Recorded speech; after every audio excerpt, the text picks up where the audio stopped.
Look, remember, think.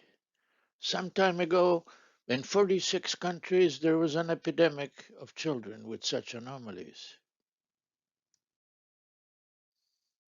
This is a short story, but it is a big story. It links limbs with limbo. And how is it that a once powerful dogma ended up in limbo and instead emerged a new medical science? That is medical scientific teratology and its clinical component, dysmorphology. I start this story by showing a landscape of the Trafalgar Square in London, England. Near this spot stood for years this statue, which hardly could have been displayed in many capitals of the world. This person bravely provided her face to convey the notions of what it implies to have phocomelia.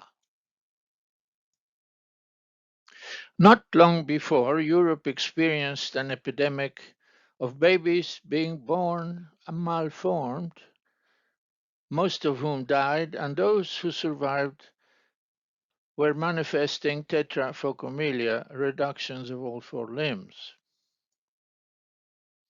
Phocomelia, or phoca, a Greek word, means seal. And genetically, seals develop only partially their limbs. That provided the basis for a dogma that all malformations were genetic in nature, including human phocomelia.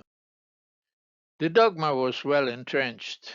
For instance, in 1924, Virginia passed a law which was upheld by the U.S. Supreme Court to forcefully sterilize imperfect individuals, and they did so by the thousands. Hitler improved on such an approach, sponsored a law in 1933 for the prevention of hereditarily diseased offspring, which means implicitly that the parents were genetically deficient. Here are some names that may be of interest to you because they have to do with this epidemic and they profited from it. However, Warkany had the courage to challenge this very popular and worldwide spread dogma by stating it was false. Not only did he state it, but he proved it and had to repeat his conclusion. But that doesn't mean that anyone listened. Who was he? Warkany was an excellent clinician, knew much about phocomelia. He even made etchings depicting children suffering from phocomelia. But he could not find the cause nor demonstrate where the flaw was, and the dogma, although weakened, stood. In the meantime, the epidemic spread across the world, across 46 countries, except in the United States. And the pattern of spread did not fit with a genetic cause either. Soon this changed when Dr. Lenz proved that it was not radiation, it was not any other of the suspected environmental factors, but that the cause of the epidemic was thalidomide, a newly introduced drug across Europe and spreading quickly across the world.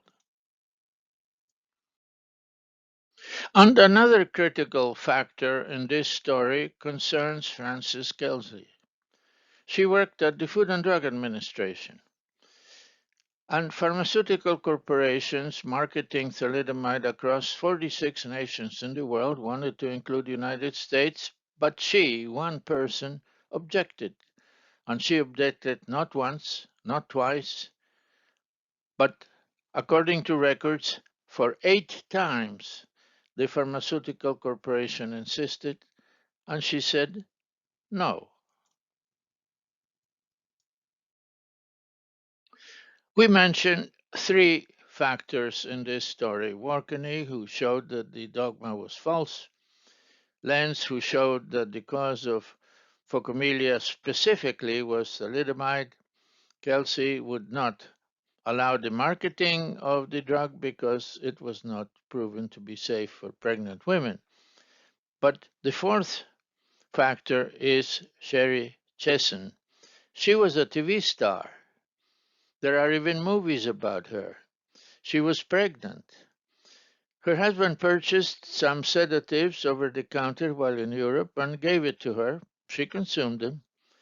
Neither one were aware that these contained thalidomide, but she was aware that there were concerns about the safety of this drug for the unborn.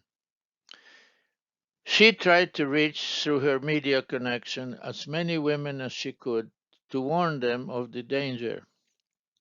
The media, although promised, did not keep her confidentiality, and she was exposed to a long series of unpleasant experiences, job changes, and so forth. You can investigate how heroic the contribution of Sherri Chessen are.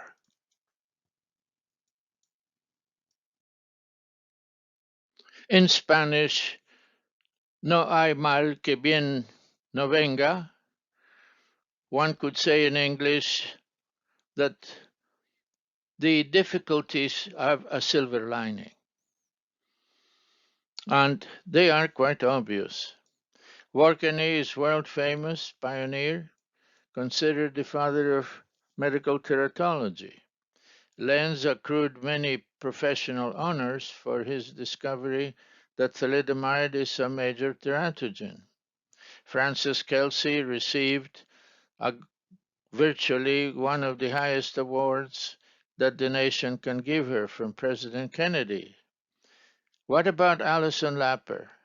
She put the face, and she suffered for it. What about Chessen?